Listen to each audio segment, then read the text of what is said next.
여러분의 합격을 응원합니다. 안녕하십니까? 과학과 김세별입니다. 자, 오늘도 너무너무 잘 오셨습니다. 자, 오늘 저와 함께 어떤 부분을 진행해 보실 거냐면요. 우리 2024년도 두 번째 시험이 있었습니다. 바로 우리 중졸 검정고시 시험이 있었고요. 저와 함께는 과학 문제를 한번 진행을 해 보시도록 하겠습니다. 1번부터 25번까지 어떤 문제가 출제가 되었는지 그리고 어떻게 접근해서 풀어 나가야 되는지 하나하나 살펴보도록 하시겠습니다. 자, 1번부터 한번 살펴보시도록 할 건데요. 대체로 문제의 형태가 이러합니다. 제가 항상 이제 말씀을 드리는 부분이 무엇이냐면 개념을 공부를 하실 때 용어를 정확하게 익히시려고 조금 노력을 하시고 그리고 그 용어와 함께 나오는 그림 자료를 해석하실 수 있도록 공부를 해주세요라고 늘 말씀을 드리죠. 실질적으로 시험 문제를 한번 봐주시면은 이 그림 자료가 대체로 함께 나오고 있습니다. 25문제 중에서 한 80% 정도가 이제 그림 자료가 나오고 있고 그림 자료를 바탕으로 해서 문제를 해석해서 풀어나가야 되는 경우들이 있죠.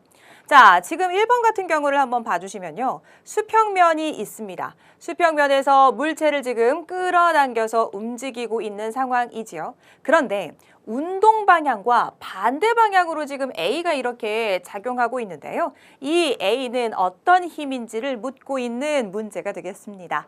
자, 여러 가지 힘이 제시가 되고 있어요.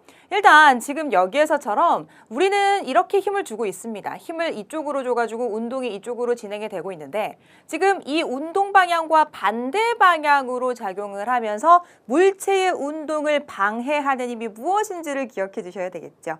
자, 물체의 운동을 방해하는 이 힘은 바로 우리 마찰력을 의미하게 됩니다. 그래서 정답은 우리 3번 체크를 해주시면 되겠고요.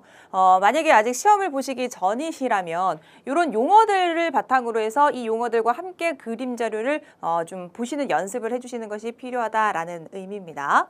뭐 부력 같은 경우를 생각을 해보시면은 뭐 액체나 기체 속에 물체가 있다라고 가정을 했을 때 이 물체를 위로 들어 올리는 힘을 우리가 부력이라고 얘기를 하는 거고요.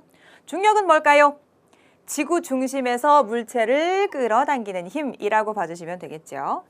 탄성력이라는 것은 우리 용수철 같은 경우를 생각해 주시면 되겠는데요. 용수철을 힘을 가해서 잡아당깁니다. 그런데 놓으면 어떻게 되냐면 원래 상태로 되돌아가죠. 이렇게 원래 상태로 되돌아가려는 힘을 바로 탄성력이라고 이야기를 합니다. 일단 여러분들께서 이제 공부를 하실 때 이런 용어들이 나오면 이 용어를 구분하실 수 있도록 어느 정도 좀 의미를 파악해 주셔야 되고 그림 자료 함께 해석하실 수 있으셔야 되겠습니다. 자, 2번입니다. 횡파의 모습 나타내고 있어요. 기역에 해당하는 것은 무엇일까요? 자, 지금 기역이라는 것은 어떤 상황이냐면 지금 횡파가 이렇게 나타나고 있고 중심에서부터 마루까지를 의미하고 있습니다. 자, 여기 가장 높은 곳을 우리가 마루라고 이야기를 하고요. 가장 이렇게 낮은 곳을 골이라고 이야기를 하죠. 자, 지금은 중심에서부터 마루까지를 얘기하기 때문에 기역 같은 경우는 우리가 뭐라고 얘기하냐면 진폭이라고 봐주시면 되겠습니다. 자, 그렇기 때문에 뭐 주기, 진폭, 파장, 진동수 나왔죠? 우리는 진폭 찾아주시면 되기 때문에 정답은 2번이 되겠습니다. 자, 3번입니다. 니크롬선에 걸리는 전압을 2V씩 높이면서 측정한 전류의 세기를 나타내고 있습니다. 자, 니크롬선의 저항을 묻고 있고요. 니크롬선을 제외한 모든 저항은 무시하고 있는 상황입니다. 자, 문제를 봐주셨더니 지금 전압, 그리고 전류 주어지고 있고요. 그들을 통해서 저항을 구해주세요 라는 문제가 되겠죠.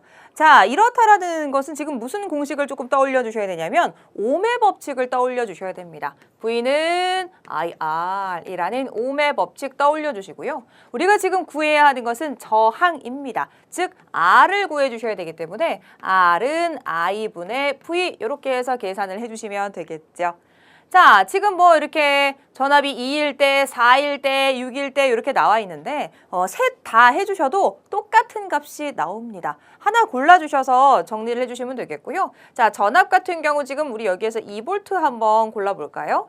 그리고 전류는 1A, 요걸 계산을 해주시면 2옴 이렇게 나오게 됩니다. 다른 것들을 계산을 해주셔도 같은 값이 나오게 되죠. 자, 해서 우리 이 옴 골라주시면 되기 때문에 정답은 3번 체크해 주시면 되겠습니다. 4번입니다. 열의 이동 방법에 대해서 묻고 있죠. 자, 우리 열의 이동 방법은 세 가지가 있습니다. 전도, 대류, 복사해서 세 가지 방법이 있어요. 일단 전도 같은 경우는 주로 고체에서 일어난다라고 생각해 주시면 됩니다. 자, 예를 들어서 이런 고체가 있다라고 가정을 한번 해보죠. 그런데 이 고체 물질을 입자의 개념으로 한번 살펴봐 주시면 이 안쪽에 이렇게 입자가 있다라고 우리가 생각을 해보실 수가 있어요. 자, 그런데 만약에 이 부분만 가열을 하게 되면 이 입자가 활발하게 이렇게 움직이게 됩니다. 활발하게 움직이면 옆에 있는 친구를 충돌시키겠죠. 자, 그러니까 이 친구가 만약에 지금 원래 운동을 조금 하고 있었는데 이 친구가 열을 받아가지고 활발하게 움직이게 되면 이유탄 옆에 있는 입자를 충돌시키면서 이 친구도 이렇게 활발하게 움직이게 됩니다. 이렇게 이유탄, 그러니까 옆에 있는 이런 입자들을 충돌시키면서 열을 전달시키는 방법을 우리가 전도라고 얘기를 하고 주로 고체에서 일어나게 되죠. 대류라는 것은 액체, 기체에서 일어날 수 있는데요. 액체 입자, 예를 들어서 물을 끓이고 있는 상황입니다. 물을 가열을 하고 있어요. 그러면 이 입자가 열을 받아가지고 상대적으로 가벼워진 친구들은 열을 받아서 온도가 높아져서 좀 상대적으로 가벼워지게 되면 위쪽으로 올라가게 되고요. 그리고 위쪽에 있던 상대적으로 차가운 것은 아래쪽으로 내려옵니다. 그리고 다시 아래쪽에 따뜻해진 것은 올라가고 이렇게 되면서 전체적으로 데워지게 되는데요. 이렇게 액체나 기체 같은 경우에서의 열의 전달 방법을 대류라고 이야기를 합니다. 자, 복사는 그럼 뭘까요? 복사는 물질 도움 없이 열이 직접 이동하는 방법을 우리가 복사라고 이야기를 하게 돼요. 그렇다면 여기에서 봐주셨더니 에어컨을 켜니 방 전체가 시원해지고 있어요. 자, 여기에서 지금 에어컨이 여기에 설치가 되어 있고요. 찬바람이 나오게 되죠. 그러면 묵직해져서 그 친구들은 아래쪽으로 가고 상대적으로 아래쪽에 있었던 따뜻한 공기 위쪽으로 가고 다시 차가운 공기 아래쪽으로 오고 이러면서 전체적으로 시원해지게 되는 겁니다. 이렇게 액체나 기체 입자가 직접 이동하면서 열을 전달하는 건 누구였죠? 바로 대류 이야기합니다. 그래서 2번 대류 선택해 주시면 되겠습니다. 자, 5번입니다. 무게가 20N인 물체를 지면으로부터 5m 높이까지 일정한 속력으로 들어 올리고 있어요. 자, 우리 중력에 대해서 한 1의 양을 구해주세요 라고 이야기를 합니다. 자, 우리 1의 양을 구하는 공식 한번 봐주시면은 힘에다가 힘의 방향으로 이동한 거리를 곱해주시면 되겠습니다. 힘이라는 것을 봐주셨더니 지금 20N의 힘을 줘야지만 이 20N짜리를 들어 올릴 수가 있겠죠. 그래서 20N 들어 올릴 때는 20N의 힘이 필요하고요. 그리고 힘의 방향으로 얼마가 움직였는지 봤더니 5m 들어 올렸습니다. 그러면 이 친구들을 곱해주시면은 100줄 이렇게 계산해 주실 수 있겠죠. 그래서 중력에 대해서 중력이 지금 이 물체를 지구 중심에서 끌어당기고 있는 것이 되기 때문에 이 중력에 대해서 한 1의 양을 봐주시면 힘에다가 거리 곱해주시면 100줄이 되겠죠. 정답은 4번 체크해 주시면 되겠습니다. 자, 기억에 공통으로 들어가는 거 찾아볼까요? 위치 에너지하고요. 운동 에너지의 합을 우리는 뭐라고 얘기하죠? 바로 역학적 에너지라고 얘기를 합니다. 기억 같은 경우는 역학적 넣어주시면 되겠죠. 만약에 공기 저항이 없다라고 가정을 한다면 자유낙하하는 물체의 역학적 에너지는 일정하다라고 얘기를 하죠. 자유낙하하고 있는 상황이라고 가정을 하면 위치 에너지가 운동 에너지로 전환이 됩니다. 그런데 자, 이렇게 자유낙하할 때는 위치 에너지가 운동 에너지로 전환이 되는데 어찌됐건 위치하고 운동을 합한 것이 역학적 에너지인데 이들이 위치에서 운동으로 바뀌어가지고 어찌됐건 이들의 합 같은 경우는 일정한 상황이잖아요. 공기 저항이 없을 때, 그죠? 공기 저항이 없을 때는 공이 이렇게 자유낙하하게 되면 위치 에너지가 운동 에너지로만 바뀌니까 이들의 합인 역학적 에너지는 일정하게 되는 겁니다. 자, 해서 기억에 공통으로 들어갈 것은 역학적 에너지에 대해서 설명하고 있으니까요. 우리 4번 체크해 주시면 되겠습니다. 자, 이 문제 같은 경우 조금 어렵게 느끼셨을 수도 있을 것 같아요. 좀 구체적으로 좀 잘 읽어주셔야 됩니다. 무슨 내용이냐면요. 지금 피스톤을 이렇게 눌러주고 있어요 라고 얘기를 합니다. 그랬을 때 기체의 부피를 변화시켰다라고 얘기를 하는데요. 자, 기체의 부피라는 것은 이들이 차지하고 있는 공간의 크기를 얘기해요. 근데 피스톤을 눌러줬더니 이 기체가 차지하고 있는 공간의 크기인 부피가 감소하는 것을 보실 수가 있습니다. 근데 문제는 뭐냐면요. 이 주사기 속의 기체의 압력이래요. 그러니까 요 안쪽에 있는 기체의 압력은 어떠해졌는지를 선택을 해주셔야 되는데, 자, 압력 같은 경우는 충돌을 얼만큼 했는지를 봐주셔야 돼요. 기체의 압력 같은 경우는 충돌수를 봐주셔야 되는데, 충돌수가 더 증가했을까요? 감소했을까요? 아무래도 이 공간에 지금 입자가 있는 것과 좁은 공간에 있는 것과 나머지 조건은 똑같습니다. 뭐 온도라던가 뭐 이런 것들은 다 똑같이 유지가 되고 있는 상황인데, 여기 있죠. 온도는 일정. 그리고 기체 출입은 없다라고 이야기를 하고 있어요. 그때 공간이 이렇게 넓은 상태에서 좁은 상태로 이렇게 공간이 줄어들었어요. 이렇게 생각해 보자고요. 내 방이 있어요. 내 방. 내 방에 10명의 사람이 들어와 있는 상황입니다. 10명. 움직이는 건 똑같이 움직이고 있는데요. 내 방의 크기가 좁아졌다라고 한번 생각을 해보자고요. 그럼 어때요? 더 많이 부딪히죠. 자, 이렇게 변화가 이루어졌을 때 충돌수 더 많이 부딪힙니다. 그렇기 때문에 기체의 압력 같은 경우도 증가했다라고 볼 수가 있겠죠. 그래서 압력 같은 경우는 증가했다라고 봐주시면 되겠고요. 아무래도 공간이 줄어들었기 때문에 입자와 입자 사이의 거리를 한번 봐주시면 아무래도 거리 감소했다라고 봐주시면 되겠죠.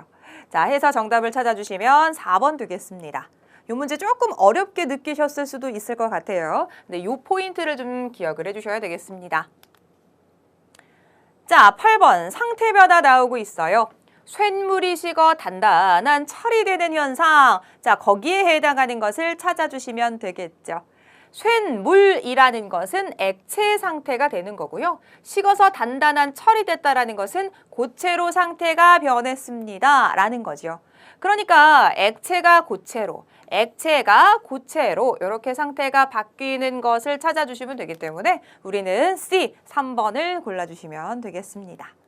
이렇게 예문을 읽으시고 어떤 상태가 어떤 상태로 바뀌는지 찾아주시는 거 충분히 출제 자주 되는 그런 형태입니다. 자, 9번 기억에 공통으로 해당하는 것이 무엇인지를 찾아주시면 되겠습니다. 아주 중요한 그런 문제인데요. 물질을 이루는 기본 성분. 자, 요것은 앞으로도 과학을 계속적으로 공부를 하신다면 꼭 기억을 해주셔야 되는 아주 중요한 문장입니다. 자, 물질을 이루는 기본 성분. 요 성분이라는 것은 우리 종류로 접근을 해주시면 되겠고요. 물질을 이루는 기본 성분, 종류에 해당하는 건 바로 무엇을 의미하냐면요. 바로 기억에 해당하는 것은 우리 원소 이야기합니다. 일부 금속 원소는 특정한 불꽃 반응색을 나타내죠. 그렇기 때문에 기억 같은 경우는 우리 원소 1번 체크를 해주시면 되겠고요. 좀 헷갈리시는 부분이 뭐냐면 원소라는 것하고 원자라는 것하고 조금 헷갈려 하시는 분들이 좀 많으실 겁니다. 원소라는 것은 지금 의미하는 것처럼 물질을 이루는 기본. 여기 똑같이 써볼게요. 원소라는 것은 물질을 이루는 기본 성분 이렇게 봐주시면 되고요. 요거는 성분이니까 종류 정도로 생각을 해주시면 될 것 같고요. 원자라는 것은 물질을 이루는 기본 입자라고 접근을 해주시면 됩니다. 입자라는 건 뭐예요? 알갱이요. 알갱이. 그래서 원소하고 원자를 헷갈려 하시는 분들은 요 두 가지를 구분을 잘 해주셔야 되겠습니다. 자, 9번의 정답은 1번이었고요. 자, 10번은 지금 질량과 부피가 주어지고 있는데요. 갑자기 밀도를 구해주세요 라고 이야기를 합니다. 아니, 밀도를 어떻게 구하는 건데요? 우리 밀도라는 것은 부피분의 질량 이렇게 계산을 해주시면 됩니다. 그러면 A부터 한번 살펴볼까요? 단위는 여기 나와 있으니까 우리 생략을 하고 숫자만 접근을 해볼게요. 자, 부피분의 질량이니까요. 10분의 10 해서 1이 됩니다. B 같은 경우는요. 부피분의 질량 10분의 20이니까 2가 되겠고요. 자, C 같은 경우는 부피분의 질량 20분의 30이 되니까 1.5인가요? 자, 마지막 D 같은 경우는 부피분의 질량 20분의 50이죠. 50. 그래서 요거는 2.5 이렇게 될 겁니다. 자, 이렇게 해서 우리가 밀도가 가장 큰 것을 계산을 해주시면 2.5에 해당하는 D, 정답은 4번 체크해 주시면 되겠습니다. 자, 11번 갈게요. 화학 반응식이 나오고 있습니다. 자, 수소 분자 3개, 질소 분자 1개가 모두 반응을 해요. 그랬을 때 생성되는 암모니아 분자의 개수를 찾아주시면 되겠습니다. 일단 여러분들께서 기억하셔야 될 게 뭐냐면요. 죄송합니다. 자, 지금 3H2 이렇게 나왔을 때 요 앞에 3, 요것이 의미하는 것이 바로 분자수가 되는 겁니다. 그러면요. 여기 N2라고 되어 있고 앞에 숫자가 없는데요. 자, 여기는 1이라는 숫자가 생략이 된 겁니다. 자, 그러면 3개의 수소 분자, 그리고 질소 분자 1개. 자, 그랬을 때 암모니아의 분자의 개수는 몇 개일까요? ENH3 이렇게 되어 있기 때문에 요 2라는 것이 바로 분자수라고 봐주시면 되겠죠. 해서 분자, 생성되는 암모니아 분자의 개수는 2개 해서 정답은 1번 체크를 해주시면 되겠습니다. 자, 12번입니다. 구리가 연소할 때 구리가 연소할 때 반응한 구리와 생성된 산화구리2 질량을 나타냈습니다. 근데 여기에서 좀 속뜻을 알고 계셔야 돼요. 구리가 연소한다라는 것은 무슨 의미일까요? 바로 구리가 연소한다라는 것은 산소를 만납니다. 산소하고 반응이 이루어집니다. 이렇게 생각해 주시면 되겠고요. 그러면서 누가 생성이 되고 있냐면 산화구리2가 생성이 되고 있습니다. 이렇게 봐주시면 되겠죠. 근데 보시면 구리가 4일 때 산화구리2가 5가 되고 있다는 소리는 산소는 얼마가 반응이 이루어져야 되냐면요. 바로 1의 반응이 이루어져야 되겠죠. 그래서 반응 전의 총 질량하고 반응 후의 총 질량이 같아야 됩니다. 그래서 4대 1대 5의 비로 반응이 이루어져야 되겠죠. 그러면 구리가 8이고 산화구리2가 10이면 산소는 얼마가 있어야 될까요? 바로 2가 있어야 반응 전의 총 질량하고 반응 후의 총 질량이 같게 되겠죠. 그래서 기억에 해당하는 것은 지금 우리 산화구리2를 물어봤으니까 10g을 찾아주시면 되겠습니다. 근데 이게 이제 문제가 바뀌어가지고 예를 들어서 산소의 질량을 물어볼 수도 있겠죠. 그렇게 됐을 땐 산소를 찾아주시면 되겠고요. 지금은 산화구리2를 찾아주세요 라는 거기 때문에 10g 찾아주시면 되겠고요. 그렇기 때문에 정답은 2번을 체크를 해주시면 되겠습니다. 자, 식물의 광합성 과정 나타내고 있습니다. 식물이 광합성하기 위해서 꼭 필요한 2가지 재료 한번 생각을 해볼까요? 빛에너지 말고요. 어떤 게 준비가 되어 있어야 하냐면요. 바로 물 준비가 되어 있어야 하고요. 그리고 바로 이산화탄소가 준비가 되어 있어야 하죠. 그래서 이산화탄소하고 물이 있어야 되고 빛에너지가 있어야 합니다. 그리고 엽록체라는 장소에서 이루어지게 되겠죠. 자, 이렇게 지금 광합성이 이루어지게 되면 바로 포도당이 만들어지고요. 산소가 만들어지게 됩니다. 지금은 기억에 해당하는 걸 묻고 있기 때문에 이산화탄소가 되겠죠. 정답은 우리 4번 체크해 주시면 되겠습니다. 자, 14번. 여기에서 설명하고 있는 생물계는 누구인지 찾아주세요 라는 문제가 되겠습니다. 우리 생물을 분류를 합니다. 5개의 개로 분류를 하면 어떻게 될까요? 하나, 둘, 셋, 넷, 5 이렇게 해서 5개로 분류를 할 수 있는데요. 자, 이렇게 잘라서 이 부분 같은 경우는 핵이 없는 부분이고 이 부분 같은 경우는 핵이 있는 부분이 되겠습니다. 그래서 아래에 들어가는 것은 누가 들어갈 수 있냐면 원핵 생물계가 들어갈 수 있어요. 원핵 생물계. 자, 그리고 핵이 있는 친구들 중에서 여기는 누가 들어가냐면 식물계 들어갈 수 있고요. 그리고 여기는 균계, 그리고 여기는 동물계 이렇게 들어갈 수 있는데 핵이 있는 친구들 중에서 식물계, 균계, 동물계에 안 들어가는 모호한 친구들을 여기다 모아둡니다. 이걸 우리가 뭐라고 얘기하냐면 원생생물계라고 이야기를 하죠. 원생생물계. 자, 해서 핵이 없는 친구들, 핵이 있는 친구들 이렇게 구분해 주시면 되겠고요. 식물계 같은 경우는 이제 광합성을 해서 양분을 취하게 됩니다. 균계 같은 경우는 뭐 배설물이라던가 아니면 이제 생물이 살다가 열심히 살다가 이제 죽은 생물들이 있을 수 있죠. 그런 것들을 분해합니다. 배설물이라던가 죽은 사체 같은 경우를 분해해서 양분을 얻게 됩니다. 그리고 동물계는 어때요? 이동을 해서 다른 생물을 섭취를 해서 양분을 얻죠. 그래서 여기 위에 있는 식물계, 균계, 동물계는 어떻게 양분을 취하는지에 따라서 구분을 했다라고 봐주시면 되겠고요. 핵이 있는 것들 중에서 식물계, 균계, 동물계에 속하지 않는 것들을 모아둔 것이 원생생물계에 속한다. 우리 이렇게 봐주시면 되겠습니다. 그럼 여기에서 이야기하는 것, 다른 생물로부터 양분을 얻어요. 그리고 버섯과 곰팡이가 포함이 돼요. 요거는 누구냐면 바로 균계에 대한 설명이죠. 그래서 정답은 우리 1번 균계 이렇게 체크를 해주시면 되겠습니다. 자, 15번 생명체를 구성하는 기본 단위입니다. 라고 이야기를 하고 있어요.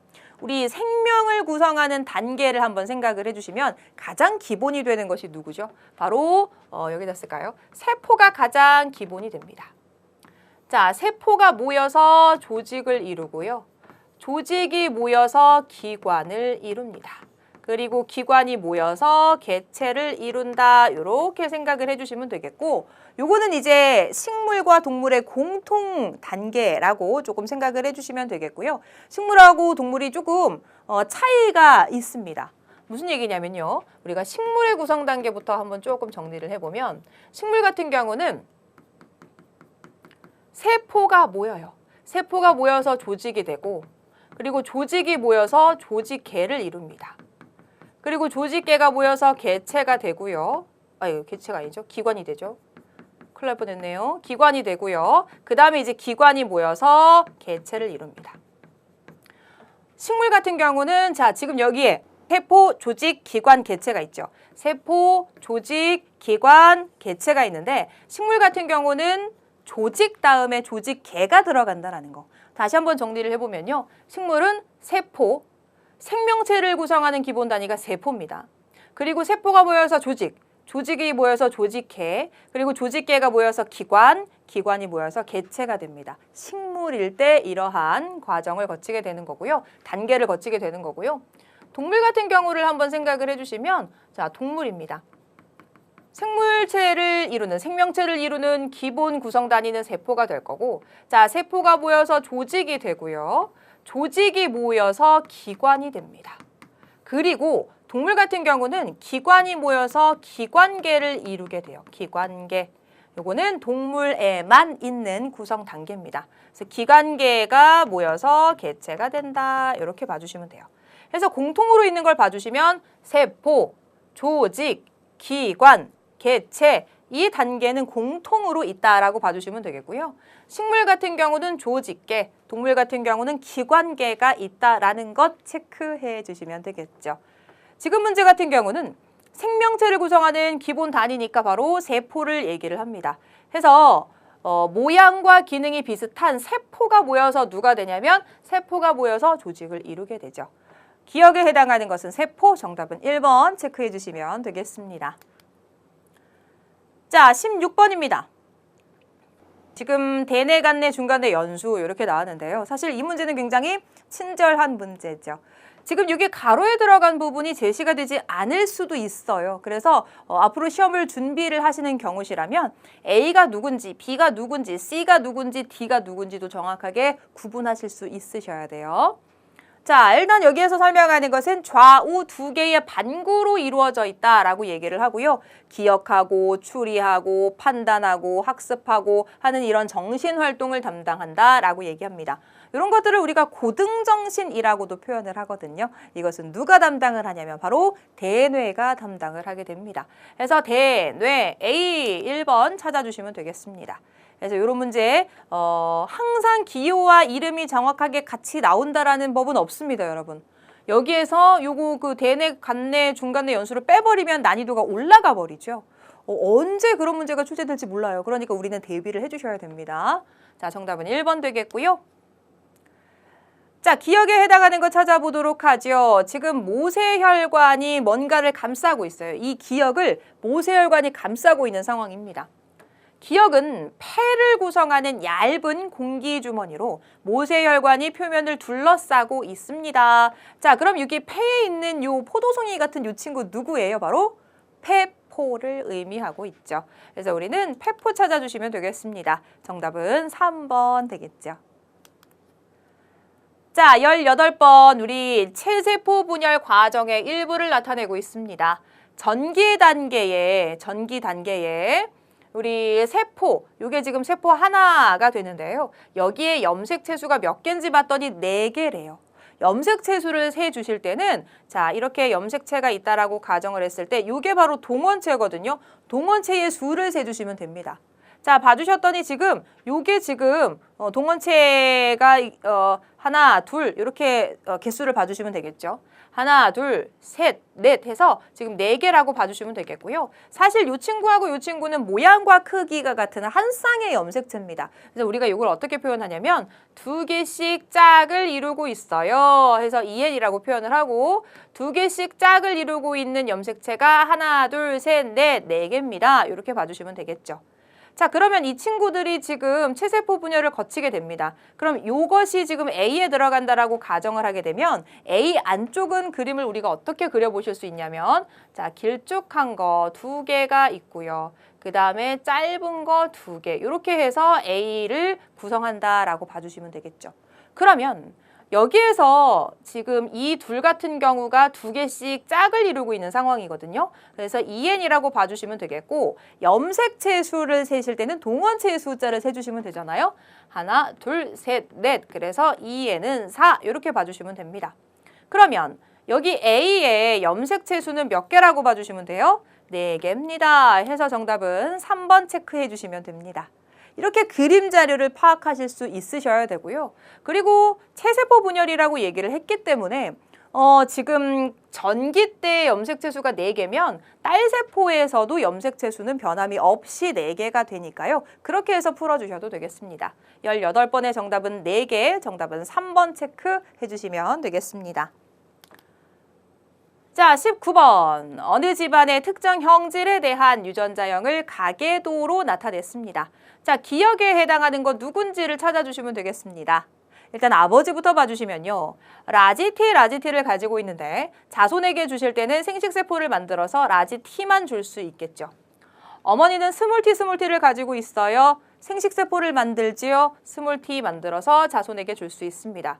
그럼 아버지로부터 라지티, 어머니로부터 스몰티를 받기 때문에 아들 같은 경우는 라지티 스몰티 정답 2번을 체크를 해주시면 되겠습니다. 자, 20번입니다. 직권의 층상 구조에 대한 설명인데요. 우리 기억에 해당하는 것이 무엇인지 한번 살펴보도록 하죠. 우리가 지구 내부를 이렇게 피자 조각같이 한번 잘라보죠. 그럼 가장 바깥쪽에 있는 이 층을 우리가 뭐라고 얘기하냐면 지각이라고 얘기를 하고요. 그리고 그 안쪽에 멘틀이 있습니다. 그리고 그 안쪽에 외핵이 있고요. 그리고 그 안쪽에 내핵이 있죠. 자, 여기 설명하는 것은 뭔지를 한번 볼까요? 지구 내부 구조 중에서 가장 두껍고요. 지구 전체 부피의 약 80%를 차지하고 있는 것은 누굴까요? 지각, 멘틀, 외핵, 내핵 중에서 내부의 부피, 전체 부피의 80%를 차지하는 것은 바로 멘틀이 되겠습니다. 정답은 2번 체크해 주시면 되겠습니다. 자, 21번. 이 현상, 요 다음 현상이 나타나는 원인을 한번 찾아보도록 하죠. 자, 어느 날 밤 우리나라 북쪽 하늘을 2시간 동안 관찰을 했어요. 그랬더니 북극성을 중심으로 해서 북두칠성이 시계 반대 방향으로 30도 정도 이동을 하고 있었어요. 자, 2시간 동안 30도라는 소리는 1시간 동안은 몇 도일까요? 15도가 움직였습니다. 라는 거죠. 요거는 바로 뭐 때문에 나타나는 현상이냐면요. 지구의 자전에 의해서 나타나는 현상입니다. 지구 자전이라는 거, 지구 자전에 의해서 나타나는 것인데 지구 자전이라는 걸 봐주시면 자, 지구가 이렇게 있고요. 지구가 자전축이 이렇게 있습니다. 자, 지구 자전축이 있는데 지구가 자전축을 중심으로 해서 회전을 하게 되죠. 하루에 한 바퀴. 그죠? 하루는 24시간이고요. 한 바퀴면 360도입니다. 그러면 1시간에 몇 도씩 움직이냐면 15도씩. 이 지구 자전이 이루어지기 때문에 지금 이렇게 별들이 일주 운동을 하고 있는 상황입니다. 여기 네모에 지금 나와 있는 것은 별이 일주 운동, 하루를 주기로 운동을 하고 있는 것을 의미하고 있고요. 요 일주 운동은 바로 지구 자전에 의해서 일어난다라고 생각을 해주시면 되겠습니다. 지구 자전은 지구가 자전축을 중심으로 해서 하루에 한 바퀴 돌게 되는 거죠. 그래서 지구의 자전에 의해서 별의 일주 운동이 나타나는 것을 설명하고 있습니다. 21번의 정답은 4번 되겠고요. 자, 22번입니다. 태양계의 행성, 여기에서 설명하는 것 누굴까요? 자, 우리 8개의 행성이 있습니다. 이 8개의 행성의 특징을 잘 기억을 해주셔야 되겠죠. 과거에 물이 흘렀던 흔적이 있고요. 얼음과 드라이아이스로 된 극관이 있습니다. 이거는 바로 누구에 대한 설명이냐면 바로 화성에 대한 설명이 되겠죠. 특히 이 극관 같은 경우는 여름에는 아무래도 얼음하고 드라이 아이스로 되어 있으니까 여름에는 녹아요. 녹아서 크기가 좀 줄어들 거고요. 겨울에는 얼어서 크기가 더 커지겠죠. 극관은 화성에 있습니다. 22번의 정답은 2번 되겠고요. 자, 염분이 35.0 PSU인 해수 바닷물 1000g에 녹아있는 염류의 양을 나타냈습니다. 자, 기억 같은 경우가 누군지를 묻고 있는데요. 지금 염류를 전체적으로 보고 있는데 염류 중에서 기억을 봐주셨더니 제일 많은 양을 차지하고 있어요. 자, 염류에서 제일 많은 양을 차지하고 있는 것은 누구라고 봐주시면 되냐면 바로 염화 나트륨이 가장 많은 양이라고 봐주시면 되겠고요. 그 다음은 바로 염화 마그네슘이 됩니다. 다른 것들은 뭐 순서를 잘 모르시더라도 제일 많은 거 1번과 2번은 기억하고 계셔야 돼요. 근데 지금 기억 같은 경우가 제일 많은 양을 차지하고 있는 거니까 우리 제일 많은 염화나트륨, 첫 번째로 많은 염화나트륨 체크해 주시면 되기 때문에 정답은 2번 되겠고요.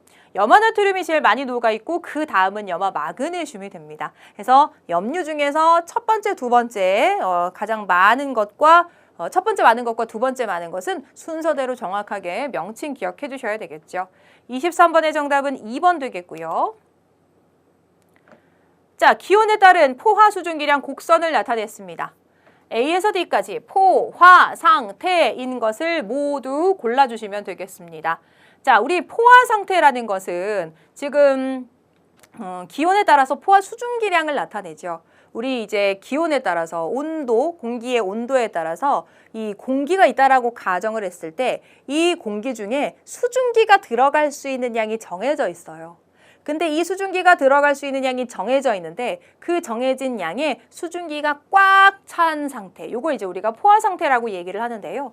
그래프상에서는 포화 상태가 어디에 있는 것을 포화 상태라고 얘기를 하냐면 이 포화 수증기량 곡선상에 곡선에 딱 올라가 있으면 즉 A하고 D 같은 경우는 포화 상태가 되는 거예요. 그런데 이 그래프보다 아래쪽에 있는 B하고 C 같은 경우는요. 포화되지 못했죠. 그렇기 때문에 이 친구들은 불포화라고 이야기를 합니다. 우리는 지금 포화 상태를 찾아주시면 되기 때문에 A하고 D 찾아주시면 되겠죠. 정답은 2번을 체크해 주시면 되겠습니다. 자, 마지막 25번. 겉보기 등급하고 절대 등급이 나오고 있어요. 근데 지금 뭘 찾아주세요 라고 이야기하고 있냐면요. 맨눈으로 보았을 때입니다. 맨눈으로 본다라는 것은 겉보기 등급에서 봐주세요 라는 의미고요. 자, 그리고 거기에서 가장 밝게 보인다라는 것은 숫자가 상대적으로 작아야 돼요. 그럼 여기에서 숫자가 작은 걸 봐주셨더니 마이너스 2.0이 제일 작죠. 그렇기 때문에 맨눈으로 보았을 때 가장 밝게 보이는 것은 A, 이렇게 찾아주시면 되겠습니다. 자, 그래서 25번의 정답 1번 체크해 주시면 되겠죠. 자, 이렇게 해서 우리 2회에 있었던 과학 문제를 모두 한번 풀어보셨습니다. 어떠셨나요? 일단은 조금 어렵게 느껴지셨을 법한 문제들이 좀 있었어요. 7번이라던가 아니면 사실 23번도 처음에 문제를 푸실 때는 조금 어렵다라고 느끼실 수 있는데 사실 본질은 크게 어려운 부분은 아니셨을 거예요. 그래서 난이도는 한 중정도라고 봐주시면 되겠고요. 혹시 앞으로 좀 시험을 준비를 하고 계신다면 제가 늘 말씀드리는 부분 있죠. 용어 정리. 용어 파악해 주시는 거 굉장히 중요합니다. 여러 가지 비슷한 용어들이 나왔을 때 구분하실 수 있도록 용어 익혀주시고 그들과 함께 나오는 그림 자료 해석하시는 법 꼭 기억을 해주셔야 되겠습니다. 자, 오늘 너무 고생 많으셨고요. 오늘은 여기까지 하도록 하겠습니다. 수고하셨습니다.